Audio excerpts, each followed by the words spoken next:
Alright folks, buckle up because today I'm diving into one of nature's most bizarre spectacles, animal rain. This phenomenon is as strange as it sounds and has been baffling people for centuries. Yep, you heard me right. Imagine stepping outside with your morning coffee, and instead of raindrops, you've got frogs or fish falling from the sky. It sounds like something out of a science fiction movie, but it's very real. Crazy, right? The sheer surprise and bewilderment on people's faces when they witness this is priceless. So what on earth causes this strange phenomenon? How do these animals end up in the sky in the first place? Well, let's break it down. The most common culprit is a weather event called a waterspout. These are essentially tornadoes that form over bodies of water. A waterspout is essentially a tornado over water, and when it gets really powerful, it can suck up small animals from the water's surface. These animals can include fish, frogs, and even small birds. Frogs, fish, and even small birds can get swept up into the air and carried along for miles. Imagine the journey these creatures go through, being lifted from their habitat and transported through the sky. Now you might be thinking, but how do they end up falling from the sky? How do they come back down to Earth? Great question. It's all about the dynamics of the storm. Once the animals are airborne, they get trapped in the storm's updraft.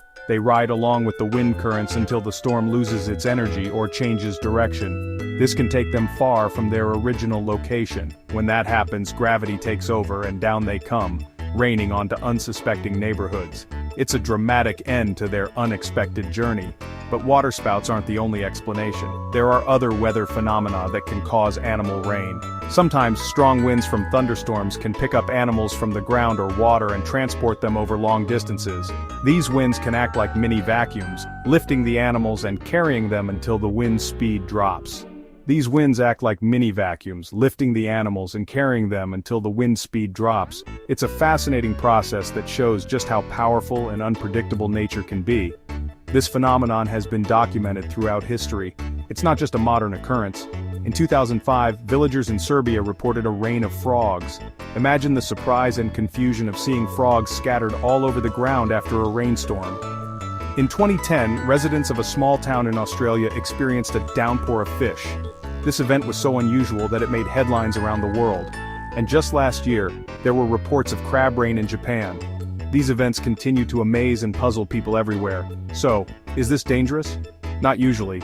The animals are typically small, and while it might be shocking, it's not likely to cause harm. The animals are typically small, and while it might be shocking, it's not likely to cause harm. It's more of a curiosity than a danger, but it certainly makes for a great story. Imagine telling your friends and family about the time it rained frogs or fish in your neighborhood. Next time you hear about animal rain, you'll know it's not just a tall tale. It's a real, albeit rare, natural phenomenon. It's a fascinating mix of meteorology and nature that's been puzzling and delighting people for centuries. The more we learn about it, the more we appreciate the wonders of our world. Thanks for watching, and if you enjoyed this deep dive into one of nature's quirkiest phenomena, don't forget to like and subscribe for more curious content. We have plenty more intriguing topics to explore together. See you next time. Stay curious and keep exploring the wonders of our world.